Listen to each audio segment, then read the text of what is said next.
Assalamualaikum warahmatullahi wabarakatuh. Selamat siang rekan-rekan, selamat siang Bapak dosen.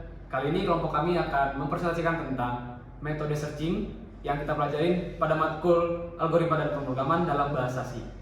Sebelumnya kami akan memperkenalkan diri terlebih dahulu. Nama saya Iksan Ahmad Wibowo. Nama saya Habib Abdurrahman. Nama saya Bagus Bintang Fauji. Nama saya Zaki Ahmad. Nama saya Ferdinand Istijak. Baik, selanjutnya kita akan masuk ke penjelasan materinya. Oke, selanjutnya pada slide pertama saya akan jelaskan pengertian tentang searching.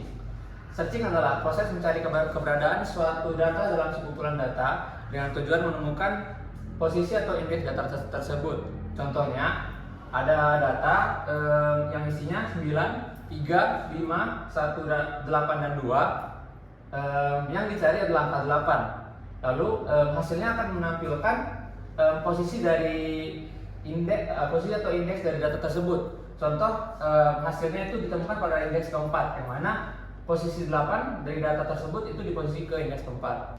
Oke, kita lanjut penjelasan di flowchart yang mana akan ada start, lalu ada deklarasi variabel, dan juga ada input data dan data yang dicari.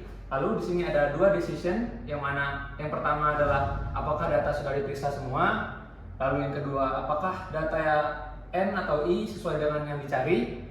Lalu setelah melakukan dua decision itu, kita akan mencatat indeks data ditemukan. Lalu selanjutnya ada decision terakhir, yang mana apakah data itu ditemukan atau tidak. Jika iya, maka output akan menampilkan data ditemukan. Jika tidak, maka akan menghasilkan tampilan data tidak ditemukan. Oke, selanjutnya di slide kedua kita akan menjelaskan sequential search, yang mana sequential search adalah metode pencarian dengan memeriksa data satu persatu secara berurutan dari awal sampai data ditemukan. Untuk cara kerjanya, yang pertama itu mulai dari indeks pertama, lalu yang kedua bandingkan data dengan nilai yang dicari, lalu untuk yang ketiga jika belum sama maka akan lanjut ke indeks berikutnya. Lalu yang terakhir, jika sama maka pencarian akan selesai. Untuk kelebihan dan kurangannya yaitu ada di kelebihan terlebih dahulu. Yang pertama mudah dibuat, dan yang kedua tidak perlu data terurut. Lalu untuk kekurangannya yaitu lambat untuk data besar dan kompleksitas waktu. Selanjutnya akan dijelaskan oleh rekan saya. Baik, kita lanjutkan. Kita akan masuk ke contoh sequential search. Pada contoh ini kita diberi soal untuk mencari angka 8 pada array yang berisi angka 4, 2, 3, 7, 8, 8, 9. Pada proses ini, program akan mencari data dari indeks yang paling awal sampai ke paling akhir tanpa perlu mengurutkan data terlebih dahulu. Kalau kita lihat di output, data ditemukan pada indeks 4 dan ditemukan pada indeks 5. Kita coba buktikan, kita hitung 0, 1, 2, 3, 4, 5. Yang menjadi pertanyaan, program sudah mencari dari tiap data secara terurut, dan ketika data sudah ditemukan, dia masih mencari lagi. Jawabannya adalah karena kita bisa lihat dari program. Di program perulangannya, di line 12, itu tidak ada perintah break. Break itu adalah perintah untuk menghentikan program ketika data yang dicari sudah ditemukan. Maka program terus berjalan mencari sampai indeks paling terakhir untuk membaca semua data, dan akhirnya dikeluarkanlah output pada indeks 4 dan indeks 5. Selanjutnya akan dilanjutkan oleh rekan saya. Saya akan menjelaskan tentang binary search. Binary search adalah mencari data dan membagi data menjadi dua bagian secara terus-menerus. Syarat utamanya yaitu data harus sudah terurut. Seperti contoh, yaitu dari 2 sampai 30 dengan kelipatan 2. Dan selanjutnya ada cara kerja binary search, yaitu kita akan menentukan bawah, atas, dan tengah. Bandingkan data tengah dengan nilai yang dicari. Jika sama, maka akan selesai. Jika lebih besar, cari dari sebelah kiri. Jika lebih kecil, cari dari sebelah kanan. Dan untuk flowchartnya, pertama kita akan start, lalu deklarasi variabel, input data yang urut dan data yang dicari, dan menentukan nilai tengah. Dan di sini ada 3 decision, yaitu apakah data berada pada nilai tengah, terus apakah data yang dicari lebih kecil dan dari nilai tengah, dan yang terakhir apakah data yang dicari lebih besar dari nilai tengah. Dan outputnya itu ada 2. yaitu jika outputnya tidak ditemukan, maka akan keluar data tidak ditemukan. Dan jika output ditemukan, maka akan keluar lokasi data yang ditemukan. Dan yang terakhir yaitu selesai. Selanjutnya akan dijelaskan oleh rekan saya Bintang. Baik, saya akan menjelaskan tentang codingan binary search.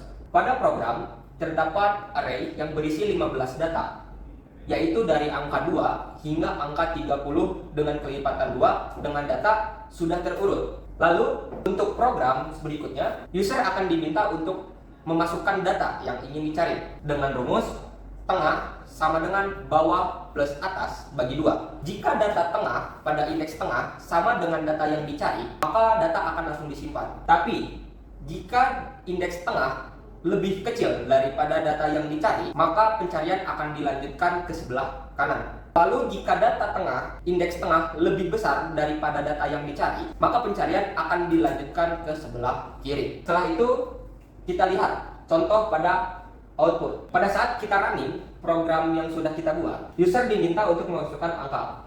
Di sini terlihat user memasukkan angka 12. Lalu output yang dihasilkan adalah data ditemukan pada indeks 5. Kenapa bisa terjadi seperti itu? Karena jika kita lihat pada array, indeks 5 diisi oleh data 12 yang terurut mulai dari indeks 0, indeks 1, indeks 2, indeks 3, indeks 4, dan indeks 5. Lalu kita mencoba untuk merunningnya kembali.